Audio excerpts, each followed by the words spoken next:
not teach that Mary remained a virgin for the rest of her life. So arguments for the perpetual virginity of Mary arose as early as the 2nd century, became more popular in the 4th century, and culminated with the Second Council of Constantinople, AD 553, declaring Mary ever virgin, semper virgo, right? Some early church fathers, starting with Origen, he's the one who started this whole crazy idea. The Catholic and Protestant theologians like Martin Luther, John Calvin, Ulrich Zwingli, and John Wesley, along with the Second Helvetic Confession and Geneva Bible, say that Mary was, quote, ever virgin or semper virgo, right? Okay, and if you're Joseph, it's semper bum-o. It's ever bummed, okay? And so, but what happens with Mary, there are 3 ways to see human sexuality: gross, God, or gift. Okay, gross, it's an awful thing. So Mary couldn't have had a typical consummated marriage and healthy marriage relationship.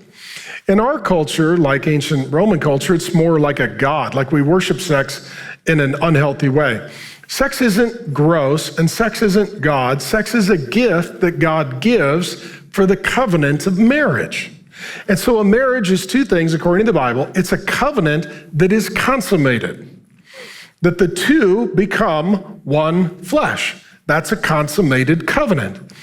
Marriage is a beautiful thing, and I'm 100% absolutely a fan of marriage.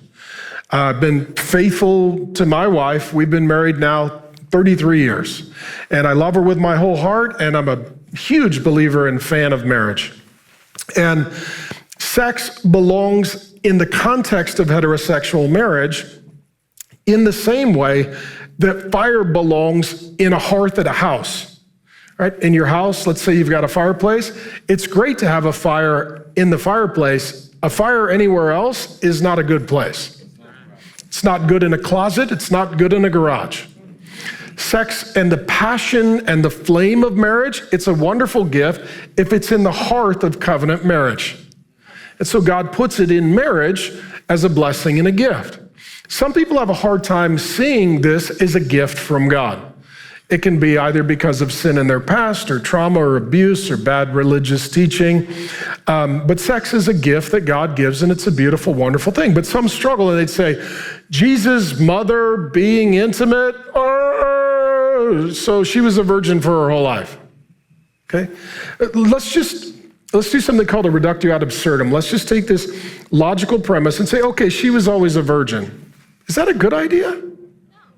No, that would mean that Jesus' parents lived together, but they were never married. Right? Because it's consummation. That would mean that his mom and dad weren't married, but they lived together to parent him, which means actually they're doing something that is really unhealthy, and that is a man and a woman who love each other and want to be married don't get married and live together but never get married. They're just shacking up. Doesn't make the story better. Let's say they are quote unquote married, but they never sleep together. Is that a holy, healthy, happy marriage? No. 1 Corinthians 7 says, don't deprive one another, but by mutual consent and for a time that you'll be tempted and tested and give the enemy a foothold. Like typical healthy marriage, you have a consummated covenant and you have a regular relationship. To say that Jesus' parents didn't is really bizarre, but some Christians have said that. Thanks for joining me. My name is Pastor Mark. I've been teaching the Bible for more than 3 decades and head on constant collisions with woke culture. And I would love to get you more Bible teaching. 2 things you can do. Go ahead and watch the sermon in total and also subscribe to the channel. And I'll just keep sending you Bible teaching and we'll have a lot more fun together.